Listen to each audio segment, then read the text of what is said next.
Very seldom do I spend a lot of time on working on sermon titles. I was taught in Bible college, you've got to have that catchy little phrase to get people's attention. You've got to have just the right verse, just the right. And I ran across this week, and it really drew me to this one author. The little saying is this. Are you listening, Mom? Mom was right. Took me a lot of years to say that to my mom. A lot of years. I loved my mother and my father, but as I think back, there are so many different ways that now, 60-some years later, if I could go back, I would. And yet at the same time, many of the things that I learned from my mom and dad and grandma and grandpa and brother and other people in my life growing up as a child is still having an impact on my life today. Mom was right. Proverbs 6:20. My son, keep your father's commands and do not forsake your mother's teaching. If you don't write anything else down today, I'd like you to write that verse down. Just the address if you want. You can go home and get your Bible out. But the importance of what the psalmist is saying here, my son, keep your father's commands and do not forsake your mother's teaching. Mother's Day, along with many holidays, are very difficult for a pastor to preach. Matter of fact, Mother's Day is probably one of the toughest for me.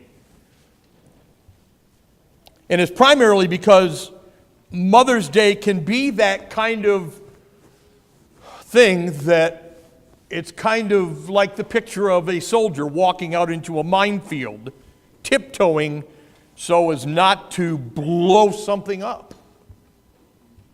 It stirs up different emotions. And if you were to look across this auditorium this morning, you will see there will be all kinds of different emotions and different things that will go on in people's mind by what I'm going to do this morning. For example, some of you, like Andrew, was blessed to have a godly mother. I had a mother that acted in so many ways godly, but never darkened the door of a church until her two sons were baptized. She was raised in a home that my grandparents lived directly across the street from a Methodist church, and back at that time there was no air conditioning. They had all the windows open. We could sit out on the front porch of his house, screened-in front porch, hear him sing songs on Sunday morning. And we'd ask him, Grandpa, why don't you go there? A bunch of hypocrites go there. I live in the same town with these people. I don't know why they go to church on Sunday. They all act like heathens all week. And that was my grandfather, my mother's father and mother, and my mother's mindset for many, many years.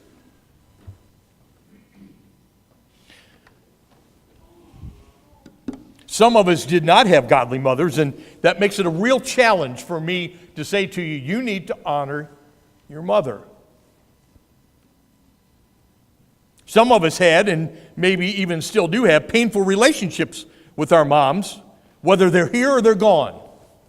So thinking of them on this day is extremely tough.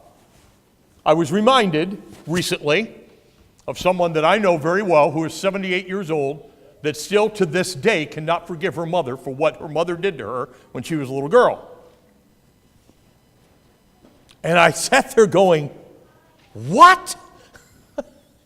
I mean, I forgot half of what my mom and dad did to me, and you can't forgive what your mom... No, I cannot forgive her. And I said, we've all gone through times where we need to forgive people even if they're gone, because all you're doing is tormenting yourself.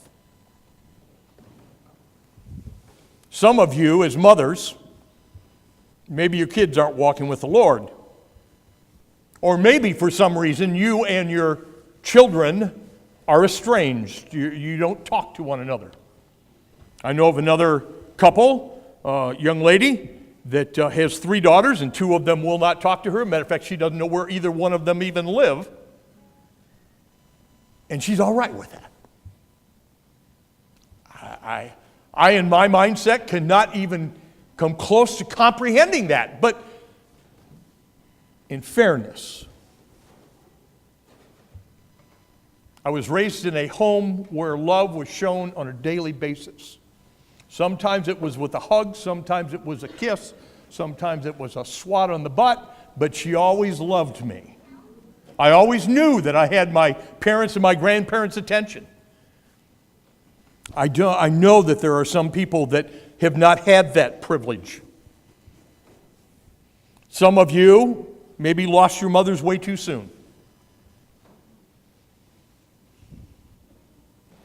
And some of us had great mothers. They've gone home to be with the Lord. Of course, some of us have wonderful mothers and still have great relationships with them, but you can see, I hope, that many of these realities that I've even brought up this morning can present some real challenges. Besides, how many ways can you say honor your mother?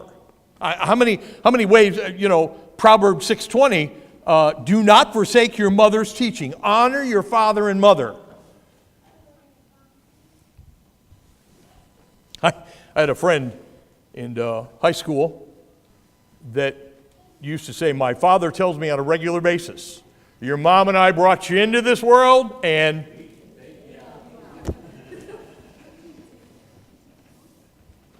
and many of those kids that I grew up with, I'll see some of them the first weekend in August because I'm going back for my 50-year class reunion. I'll see some of them that one way or another, we've made it to 67, 68. At that time, you would have never convinced me that I was going to live to be the age that I am. My lifestyle was such that I had no reason to even think I would make it that long. But there is one thing that every one of us in this room have in common. No matter where you fit into it, all of us have a mother. Our mothers gave us life. And whether they turned out to be great moms or terrible moms or somewhere in between, the Bible is very clear that we are to honor our mothers. So, today, what I'm going to do, and there are many verses, but we're going to move through it rather quickly because you will get the idea rather quickly that it doesn't really matter what you and I think about this issue of honoring our mothers. But God's got a lot to say about it. Our parents, I'm sure your parents, my grandparents, your aunts, your uncles, all had these little phrases that they used. Some of my grandkids, and I'm sure my kids, they've heard these phrases over and over again, and they go, where did that come from? Well, let me share a few momisms with you, okay? That's what one author called them, momisms. And I found this on mothersdaycelebration.com, momisms. So none of these are original with me, but I got to tell you, I've heard every single one of them from my mother at some time or another. Okay, are you ready? We'll go through these rather quickly. Laugh when appropriate, cry when appropriate. Always wear clean underwear in case you get in an accident.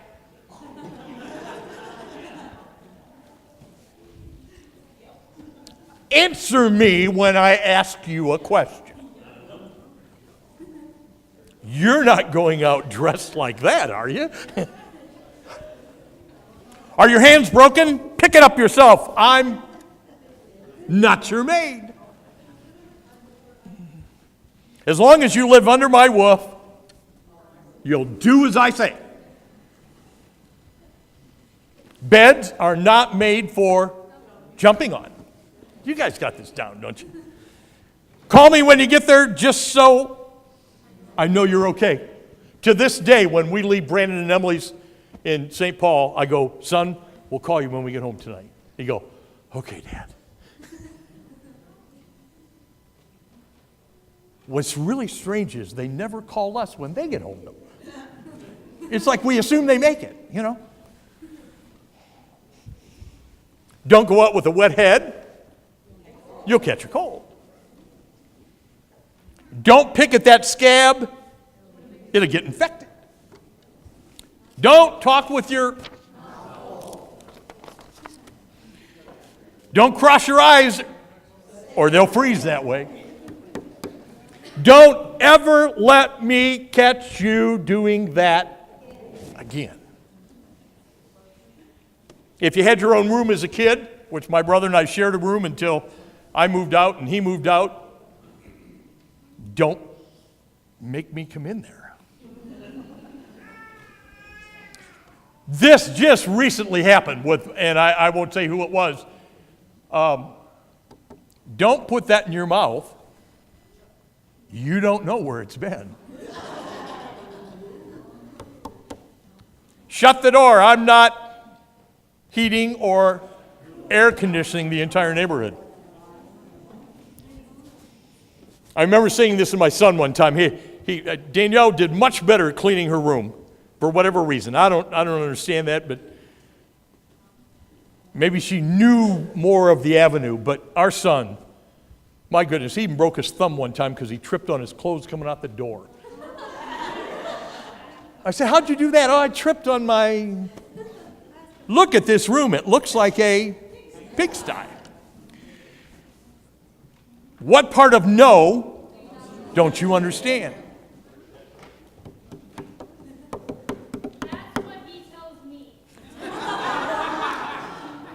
Now you know where it came from. He says that to me when he doesn't let me have my phone. You will always be my baby.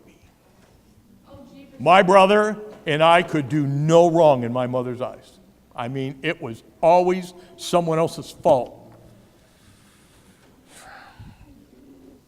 Now, in reality, there is a lot of truth in many of these statements. And rather quickly, we're going to move through these. The first verse I'm going to have put up is Isaiah 66:13. Isaiah 66:13. As one whom mother comforts, so I will also comfort you. Most of us can relate to a mother's comfort. Sometimes when things are difficult, you just need your mom. There's no substitute. Even among those whose love you may be absolutely comfortable, even as adults sometimes, we just need to talk to mom. And in some cases, maybe even a mother figure in our house. Maybe it's a stepmom. Maybe it's a grandmother. There is that issue of God comforting us and mothers comforting us. There's something about a mother's comfort in comparison to a father. I find it rather interesting, and I want to comment on this, and I hope when I do this I don't embarrass anybody because that is not my goal. But there are some ladies in our church that have the gift of comfort and compassion above anything I have ever seen in my life. Now, you might say, oh, but see, I do not. I'm very honest about this. I do not have the gift of compassion. I do not have the gift of encouragement. My wife has the gift of encouragement. She can find a positive in anything, in anybody. There are some very special ladies in this church. And if you don't know who they are, I want to share some names this morning because they stand out to me in the way they impact people of the younger generation. Zane Farrell, for example. There are some young ladies in this church that she is mom, grandma, aunt, great aunt, you name it. You have a gift, young lady, a very special gift.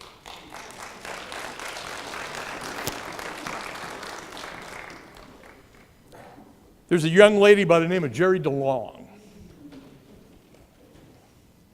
She has a gift of, no matter what I come to her with, there is always something positive that she can help me to see. Many times with people being on pastor relations committees and stuff, I share stuff and they go, well, you know, that might not be the intention. Jerry has a gift of seeing the positive. Deb McCready, you have the gift of teaching. It's phenomenal. I don't know how many times in my ministry here since I met Deb and George, her first husband, they were neighbors to us, that some young lady would come to me with a problem in their life and I would say, I know someone that can help you. And I called Deb and say, the young lady's going to call you. I'd like her to call you, whatever. And she has never said no. Doesn't always know the circumstances, doesn't always, but knows. And she has a gift of using the scriptures in people's lives.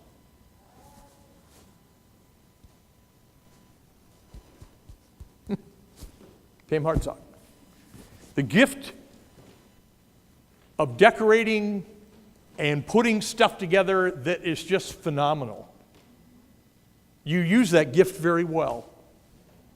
It gives me encouragement. You see all the gifts on the front here for the ladies this morning? You know what happens? Pastor goes, and they appear. Same way on Father's Day. And they appear. Same way at Easter. Lilies. At Christmas. Poinsettias.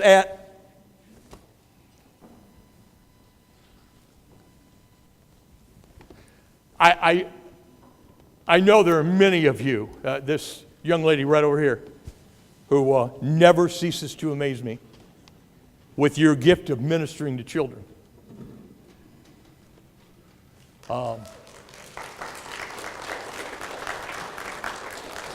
As a mother, as a grandmother, as a great-grandmother, now as an adopted grandmother to other kids that your children many times say, not more.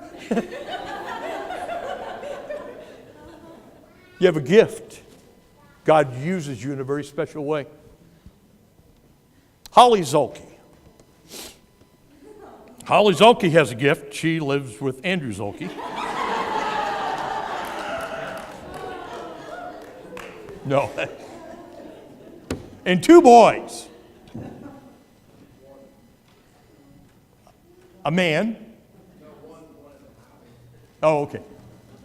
He's hit that age, hasn't he? Huh? I don't. And there are many of you ladies that I cannot spend the entire time, but you know who you are. You know your gift.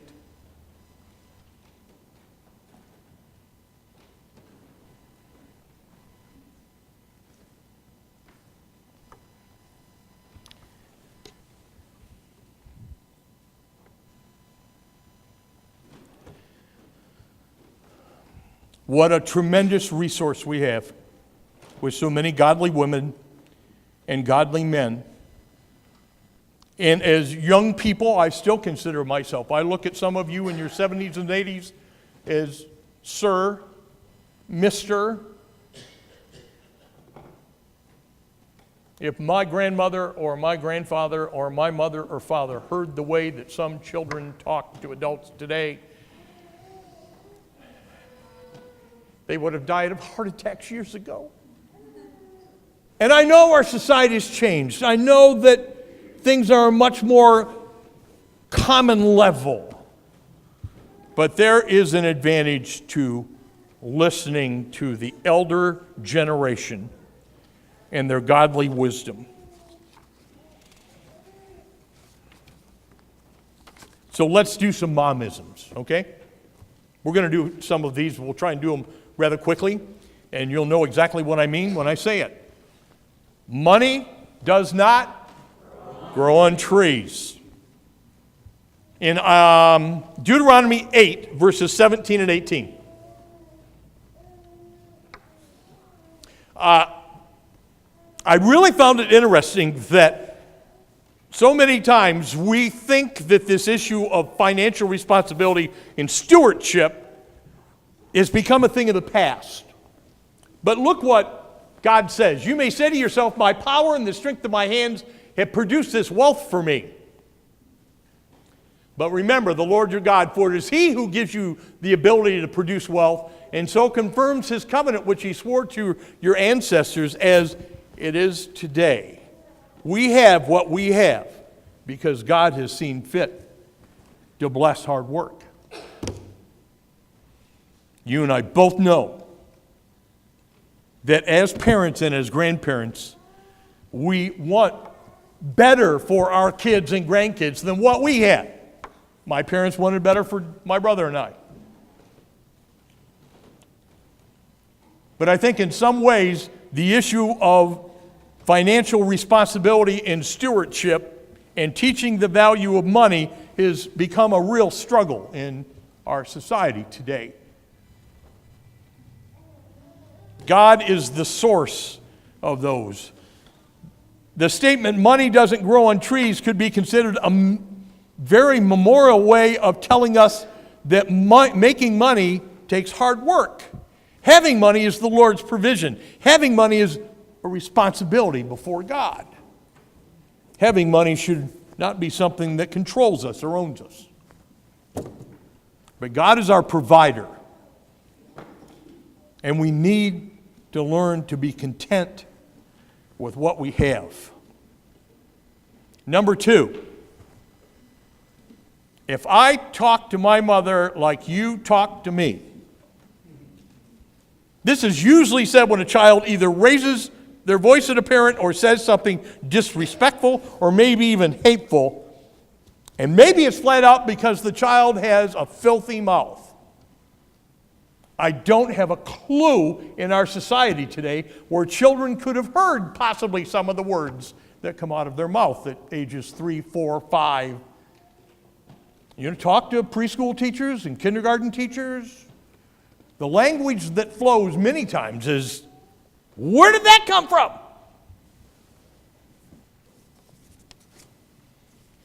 Did you put all these on one? Proverbs 20 and Exodus 21 and look at this. Now I know. This is Old Testament. But Old Testament principles carry over very well to New Testament writing. If someone curses their father or mother, their lamp will be snuffed out in pitch darkness. Do you know what that means? They will be extinguished. If anyone curses their father or mother, they are to be put to death. Oh my goodness. Anyone who curses their father or mother is to be put to death because they have cursed their father or mother. Their blood will be on their own head. You may, my goodness, Pastor, what are you doing? Are you saying that we ought to? No, I'm not. But what I want you to see is the value that God puts on honoring fathers and mothers. He considers it serious business. I remember very vividly, there are times in your upbringing that you remember some things better than others. We lived with my grandparents till I was 12 years old, and my grandfather was a tough old man. He was a factory worker. He worked hard. He demanded respect. And at age 8, 9, 10, respect was not one of those things that always fit my vocabulary. And one day I called him a name. He's standing here. I called him a name. My grandmother's here. And before I could get the last word out of my mouth, she smacked me so hard, my head spun around, and I was looking at her. And I went, "What?" And she said, "If you say it again, I'll hit you twice as hard." And if she could have hit me any harder than what she hit me the first time, I wouldn't be here today. And her words were this: "Don't you ever disrespect your grandfather again."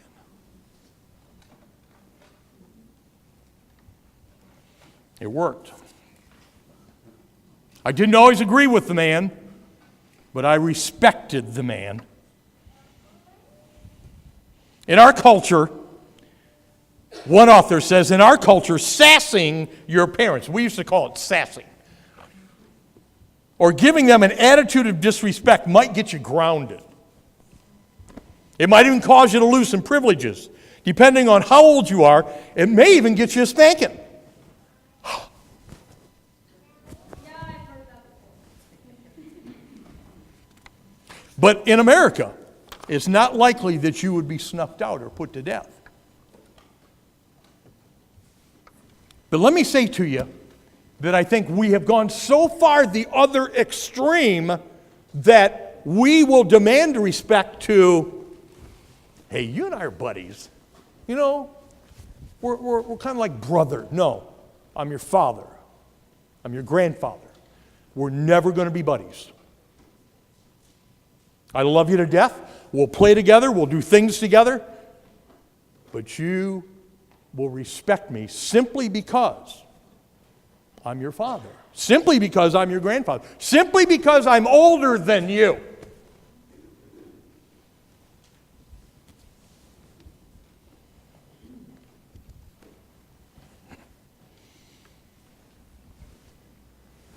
Number 3, be careful or you'll put your eye out. With a stick, with a gun, whatever. Usually you hear that related to a dangerous activity. I'll shoot your eye out with that BB gun, or with that stick, I'll put your eye out. Proverbs 30:17 says, the eye that mocks a father, that scorns obedience to a mother, will be pecked out by the ravens of the valley and will be eaten by the vultures. What? So one author says, how about that? So next time, mom and dads, even if you can combine the two together, perhaps sounding like this. If I talked to your mother like you're talking to me, well, you better be careful because you'll put your eye out. I'm not making light of this. I'm just telling you that disrespect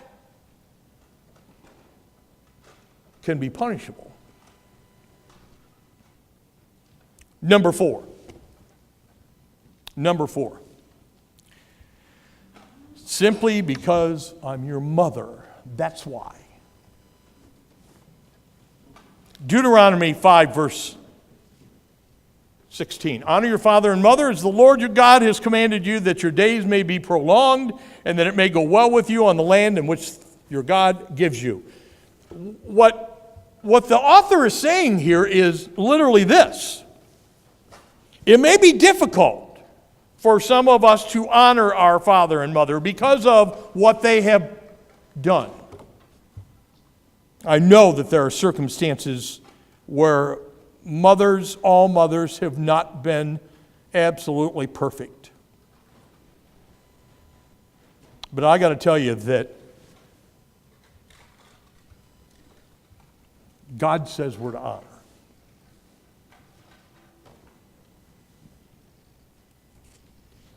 The command has little to do with anything except position.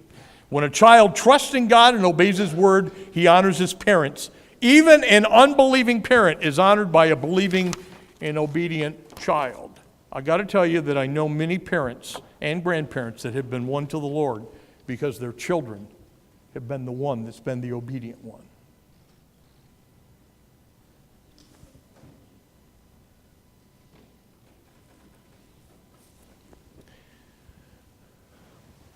Number 5,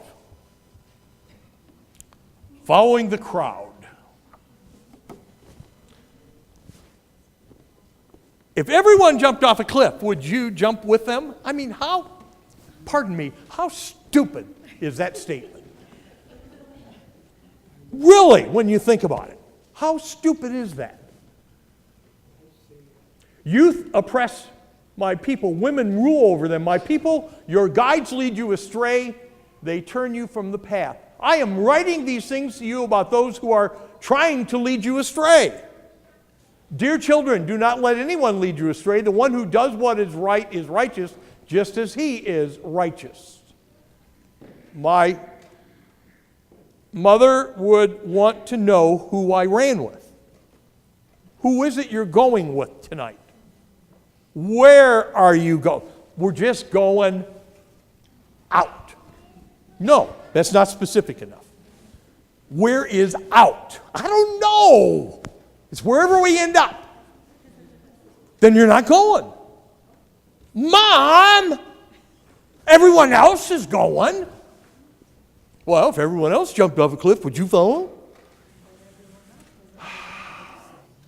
I don't know how many times, even in the last 5-6 years here in this community, I have heard young people say to me, but Pastor, I was with this group, and things got out of control. Did they really? And how fast did you run to get away? No, really. I stuck around to try and help. Our son was a junior in high school, played basketball, ran track, and some of his friends that he played basketball with were having a party. He knew that he should not go to a party where there is alcohol being served. He knew that. It's a very simple fact.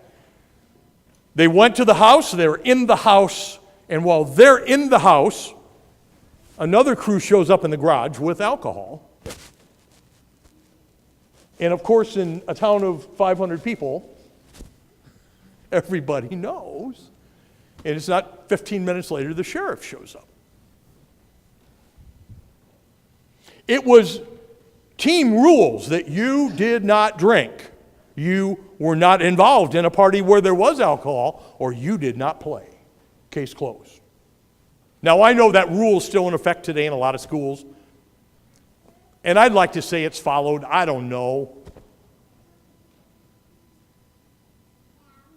But our son got caught. He was there. He was going out the door when the sheriff, he was there.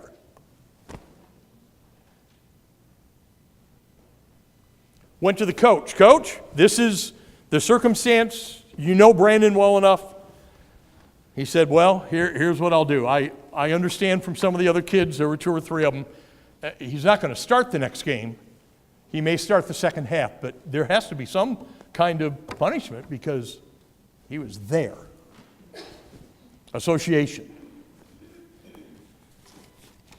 You've been there, haven't you? No? Okay. Number 6.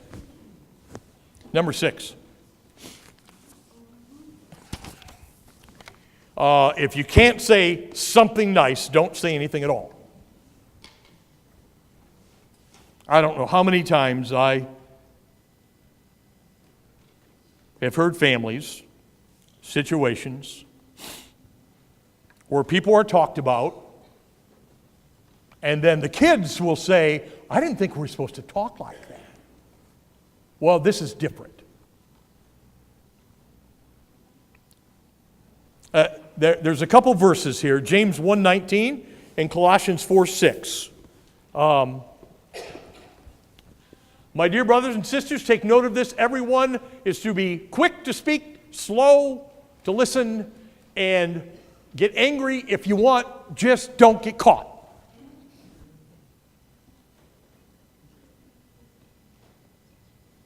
Let your conversation always be full of grace, seasoned with salt, so that you may know how to answer everyone. I don't know how you practice this at your house, and you may not practice it at all, and that's up to you. But I got to tell you, your kids share stuff at school and share stuff in other places that you'd like to think, well, you're not supposed to say that. We have tried to make it a practice that we do not talk about the grandkids' teachers, or we never talked about our kids' teachers in front of them. Even though we didn't agree with everything the teachers did, we never disrespected that teacher. Because if you disrespect that teacher, it gives them the right to say, well, Mom and Dad said it. I don't like the old hag either. You might say, oh, my kids know better than to say something like that in public. Yeah, okay.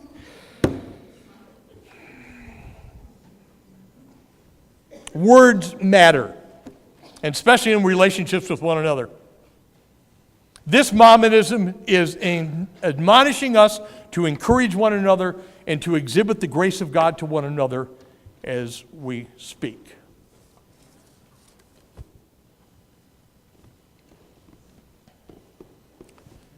I told you, it was like walking through a minefield.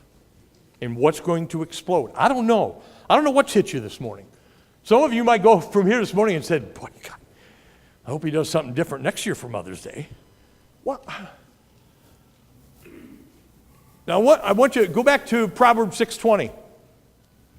Did you write it down yet? Pencil in front of you, card, whatever. I want you to argue with God about this one, okay? Children.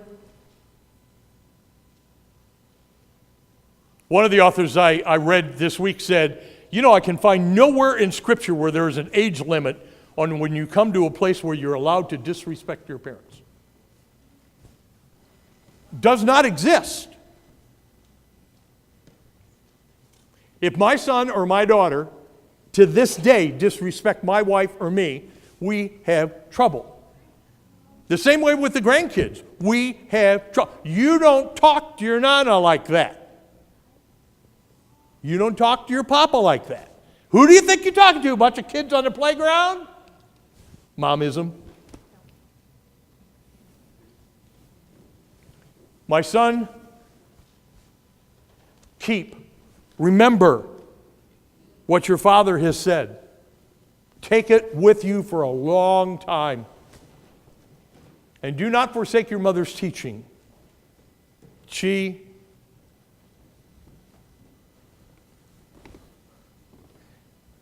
knew what you needed when you needed it.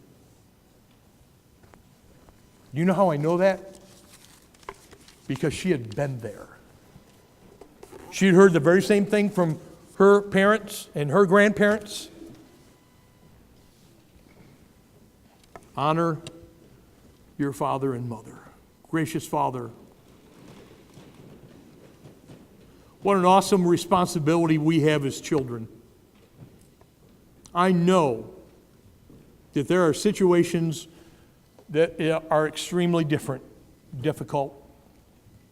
I would never make light of that.